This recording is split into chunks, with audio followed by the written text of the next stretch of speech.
The supreme oral instruction is to observe the mind at all times.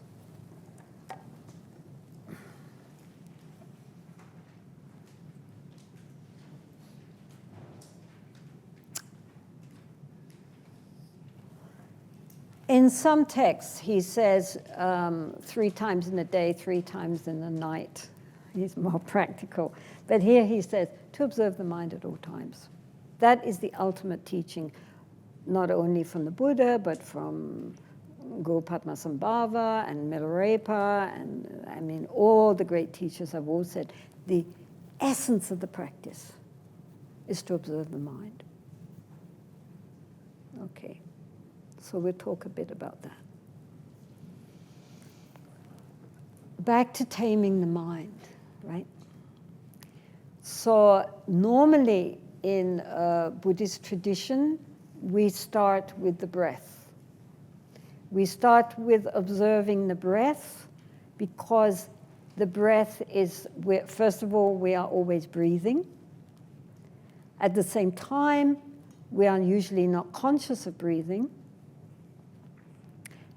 And again, we cannot breathe in the past or in the future. We only breathe now. So if our attention is really on the breath, not thinking about the breath, but knowing the breath, then at that moment, the mind is present. And the ego cannot live in the present. The ego lives in the past and in the future. If it is brought into the present, it elaborates the present. It decorates it. Cannot live in it nakedly without comment. So when we are really focused on the in-breath and the out-breath, without talking to ourselves about it, just knowing it, that moment we are in an egoless state of presence. So this is a very good preparation. It's very simple. Anyone can do it. Children are especially good. Doesn't have to be for too long, because then the mind gets distracted again, but for a time. And when the mind gets distracted and goes off again, chatter, chatter, chatter, notice and bring it back. Just bring it back, bring it back, bring it back.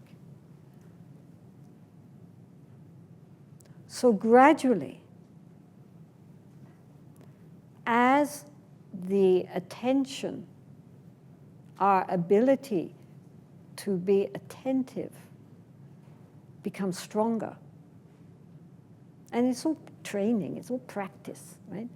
As we practice being more attentive, in a very relaxed way, not tensed up, please. Very relaxed, spacious, breathing, knowing. Spacious. Gradually, in the beginning, it seems like we have more thoughts than ever, but gradually, the mind begins to settle. Because the more moments of attention, the less moments of distraction. So of itself, naturally, as our attention becomes more clear and focused, the background noise begins to quieten down.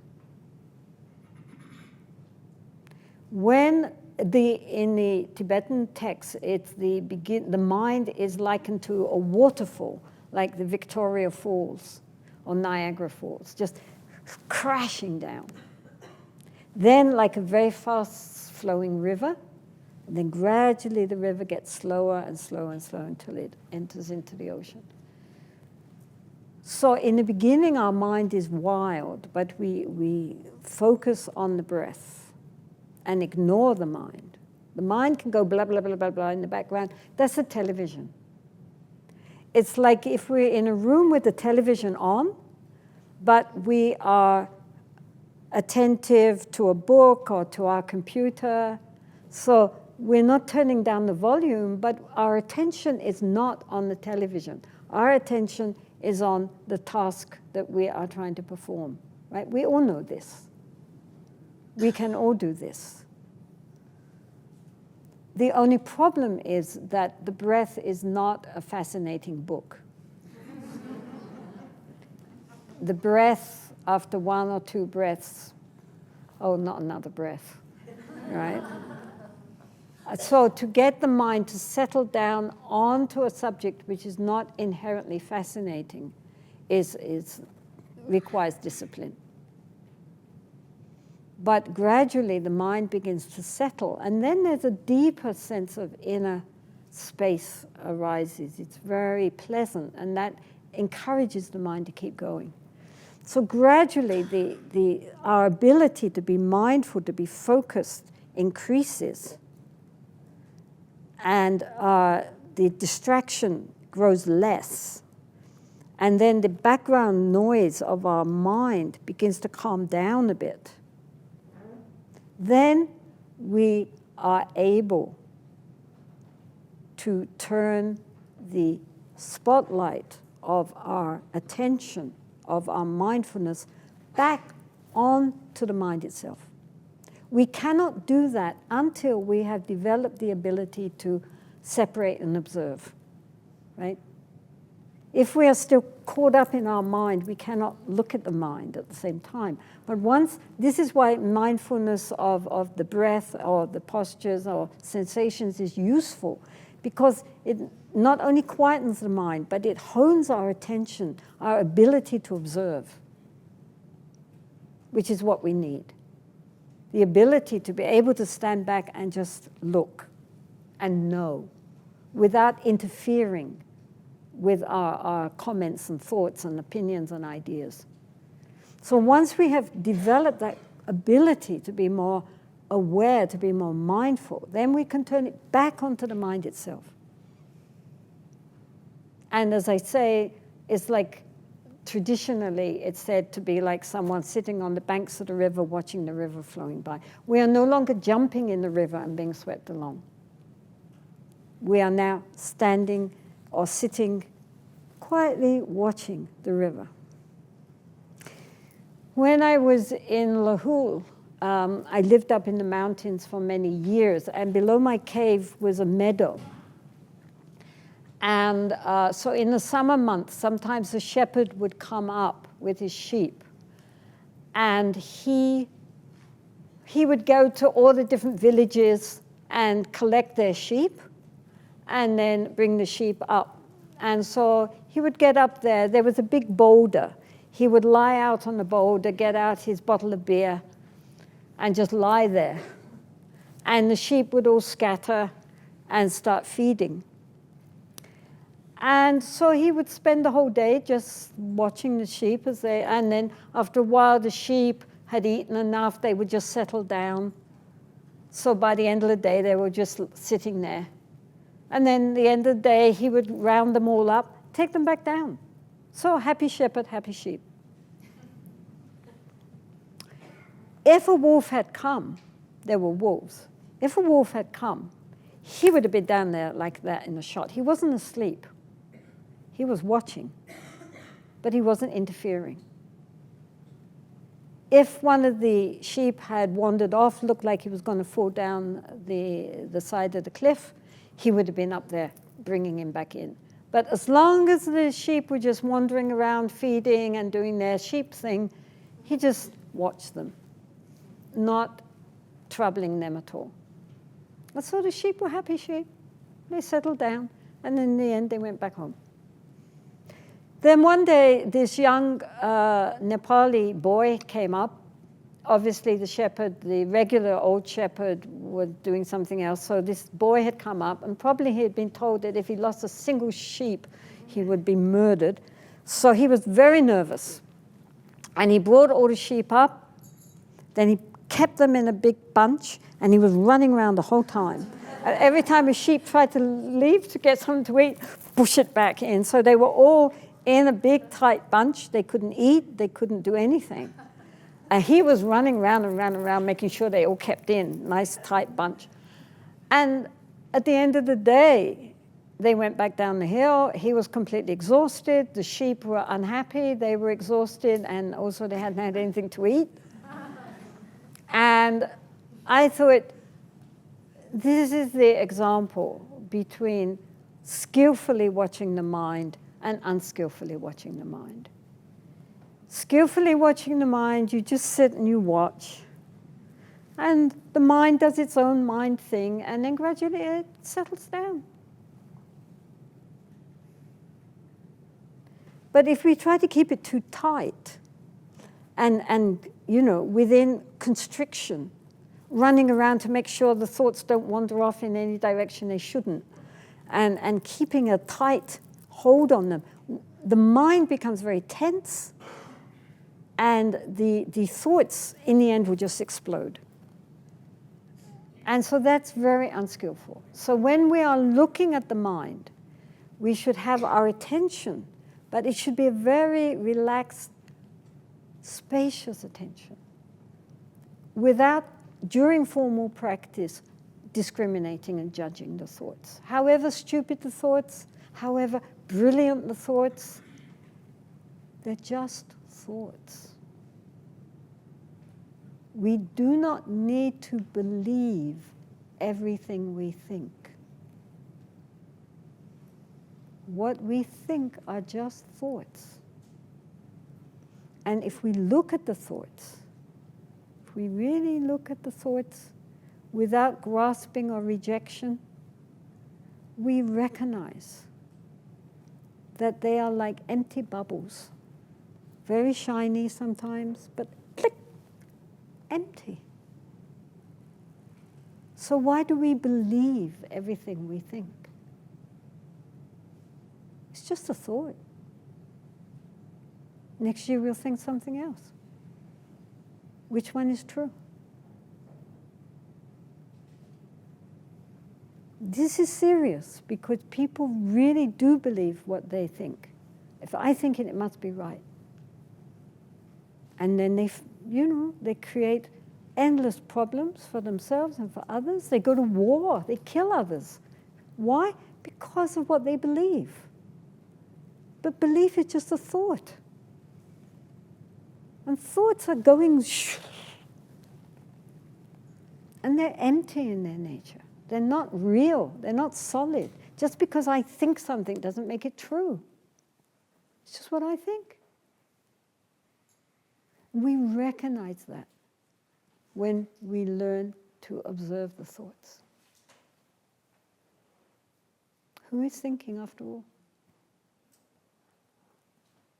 So not only in formal practice, but also as much as possible during the day to observe the mind. He says observe the mind at all times. Well, good luck.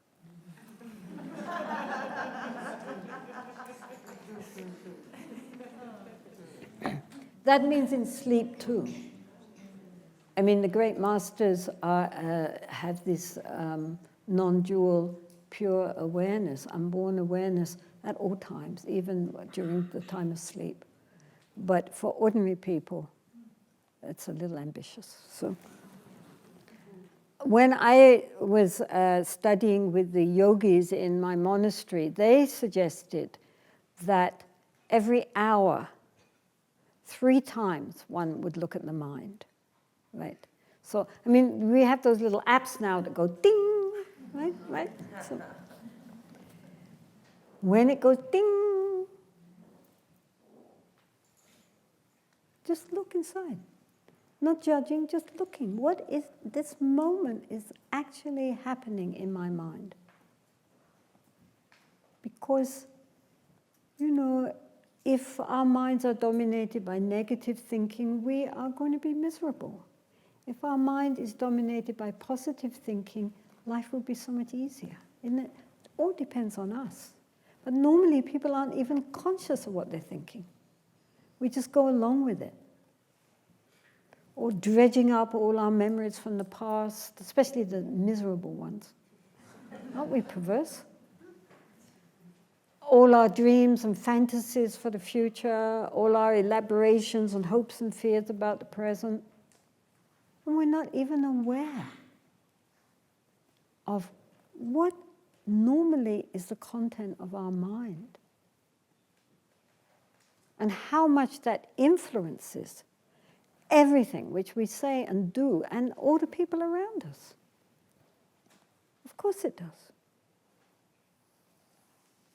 The whole crux of our life is in our mind. We really have to realize that. I mean,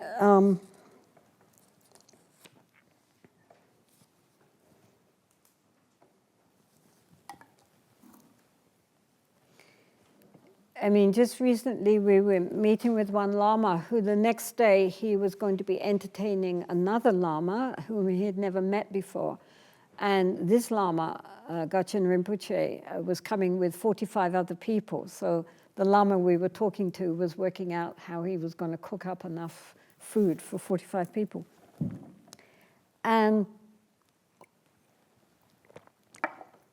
the Lama who was coming had spent 30 years in a hard labor camp in Tibet, in China, because he was, many of the high lamas and the important people in the monasteries were just imprisoned 25, 30 years or so. Tortured, interrogated, and, in general, much of their life was taken away from them, even though they themselves had never done anything in this lifetime to deserve such a thing. So by rights, they should have come out embittered, angry, filled with frustration and revenge and all these other things which most people would feel if they had been unfairly put in a labor camp for 30 years. But these lamas who have gone through this are quite extraordinary, because when they come out, the one thing people notice about them is how absolutely filled with light and love and compassion and joy they are. You can't fake it. It just beams from their eyes. And one time the Dalai Lama asked one of these political prisoners, one of the lamas, what did you fear most in prison? And he said, what I feared most was losing my compassion for my interrogators and tormentors. That's what he feared. He feared something which he himself was in charge of. He didn't fear his interrogator. He feared losing his compassion. And so he didn't lose his compassion. And many of them said, I met a Lama in Tibet who had been 25 years in prison, and he said, oh, it was just like a retreat. They even fed us. One thing which they did do in a retreat was, because they put so many lamas into retreat together, they taught each other. Someone who was an expert in something, because they have memorized everything, of course. They memorize not only texts but commentaries. When they were all together in prison, they passed their time by passing on transmissions and teachings. So a lot of them, therefore, that's why they said, oh, it was like a retreat. They were getting all this teaching from each other. But the point was, what I'm trying to say is that our responses, our state of our mind does not depend on external circumstances. It depends on what we do with external circumstances. This is so important. And this is why it's so important to be the master of our own mind, so that whatever happens to us, we can deal with it in the most skillful way, to take everything onto the path. And one of the best ways of learning how to take everything onto the path is to observe the mind. When something happens, how do we respond? Something which is pleasant, do we reach out and want to grasp it? Something which is unpleasant, Do we get upset and annoyed and irritated, angry? How do we respond? We can only know by watching what is going on inside, and gradually, more and more, beginning by our understanding and seeing, to be able to naturally respond in a skillful manner. The most precious thing we have is our own mind. We have to have a healthy mind, well balanced.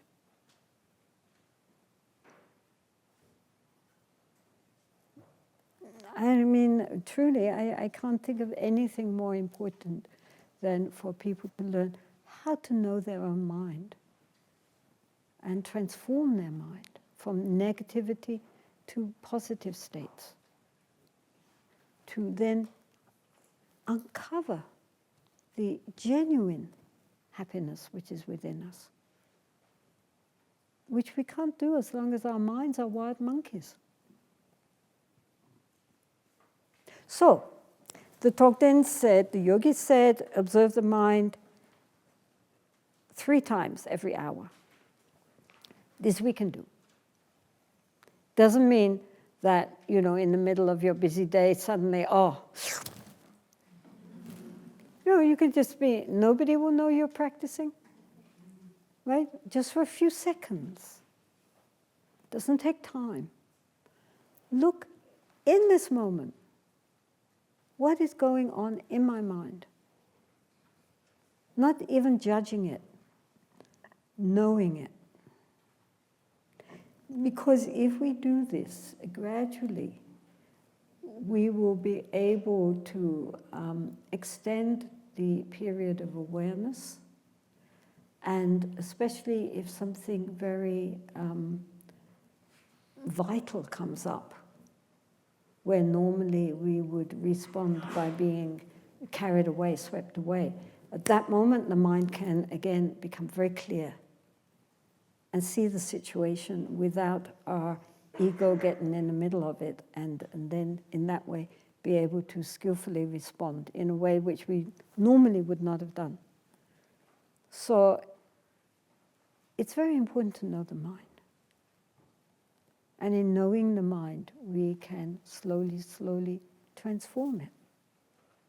Then we have a nice place to live. You know, I mean, again, I feel, you know, I mean, people put so much attention into their external surroundings. You know, your house or your apartment or your room, we keep it clean. You know, most people, at least, keep their room fairly clean. Supposing, for example, one was inviting an important guest, then one would make it nice, one would clean it, decorate it pleasantly, put nice flowers and make things look nice. Or with our body. We shower, we wash our hair, we exercise, we eat all the right foods, we try to make our body look nice, we spend a lot of attention on what we're wearing, on our appearance, that people will find it nice or attractive. We spend so much attention on our bodies and our external surroundings. But where we really live is in our mind. And how much attention do we give to that? How often do we clean it out? How often do we beautifully decorate it with good thoughts, good feelings? Mostly we just, you know, it's like bringing in all the junk, all the trash. I mean, look at television. You know, I mean, most of it is I mean, there are some good things, but a lot of it is trash, and the commercials, forget it. You know, and magazines and books, and so much of what we take in is useless rubbish. And we don't clean out. So we're living in a garbage heap inside. Outwardly, we look very elegant. Inside, garbage. I sometimes think if people had like microphones attached to their head and everybody could hear what we were thinking. Loudspeakers. Wouldn't we all learn to meditate?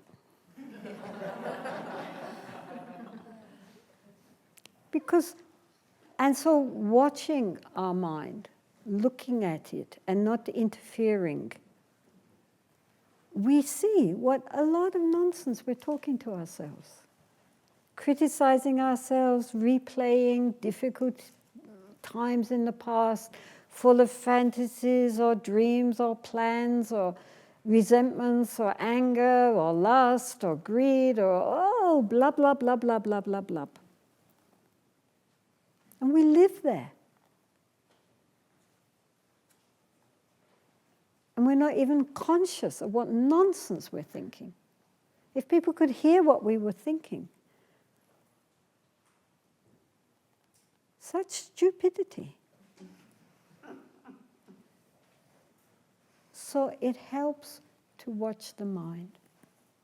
Because then the mind, when it's being watched, gets a bit embarrassed.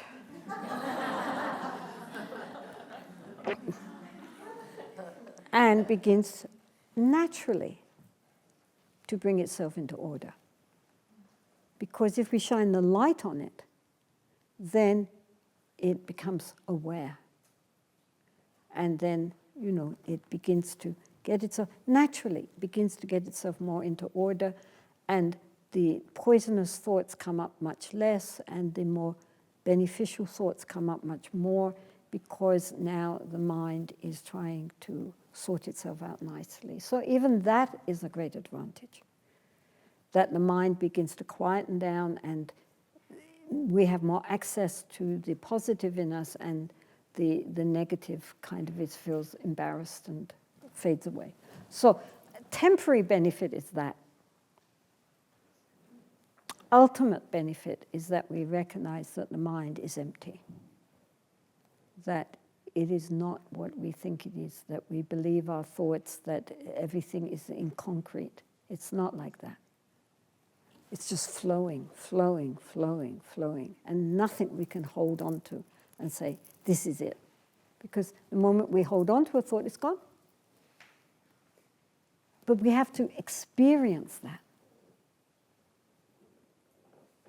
And then from that, going deeper and deeper into practices which transform the mind and transcend the mind. But first we have to know the mind. And we can only know the mind, our ordinary conceptual thinking mind, by observing it. But the most important thing here, what he's saying is these 4 lines are very, very essential. That we are not who we think we are, which is selflessness. The ego is not in control. We are not the ego, which is who we usually identify with. And that we really need to tame our own mind, because any spiritual practice, any way of living in this world happily depends on having a well-tamed mind and being the master of our mind instead of the slaves of our mind and all our appetites and desires and angers and resentments and envies and all these things which create so many problems for ourselves and for others. What a mess we make. We really have to take this seriously and do something about it. Stop playing around. Making excuses, endless excuses. Don't procrastinate. Don't put it off for retirement. Now.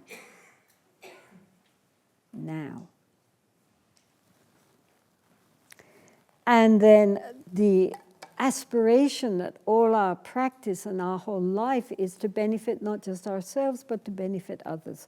What can I do to use my life in a way which is of mutual benefit, benefiting myself, benefiting others, so that at the time of death, we can die with no regret. I did something worthwhile. I didn't waste this life.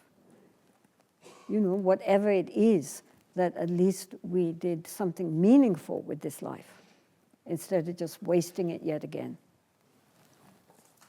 And then the way to do that is through observing the mind. Really, in the beginning, just making a commitment to, every hour that we are awake, looking at it, as I say, 3 times, then gradually more times, until finally to be in a state of awareness is natural. We're just naturally aware. All of us can do it. The problem is that we don't. And we make excuses. But no excuses. If we really want to make use of this lifetime, we have to make use. No one is going to do it for us. Even if the Buddha himself was sitting here, all he could say to you is, practice. He couldn't do it for you. If he could, he would, of course. Any of these great spiritual masters, if they could save us, they would, but they can't. No matter what they tell you, they can't. Only we can save ourselves. So, thank you, Atisha. We leave it there for tonight. And those of you who are coming tomorrow, I think we start at 9 o'clock? 10. Oh, that's nice. Okay. Okay, so we will start at 10 tomorrow. So let's just, in Buddhist practice, when we do something which is considered to be positive or meritorious, such as that you took all this trouble to come here to listen to the Dharma talk, then we dedicate the merit for all beings, that all beings should share in this positive karma. So. Sonam dia tamje sebani tonye bada nambam ze ne chekana je bala tu pai se pesole duwa shu jampa pawo jida jamba dan kundu zambo de ande jinde dida kunji jeso dalo chinge wa dida tanje ratu ngo chancho sencho rimbo che ma che panan che jo chi che wa nyamba me pa yang kone kundu pe wai shu.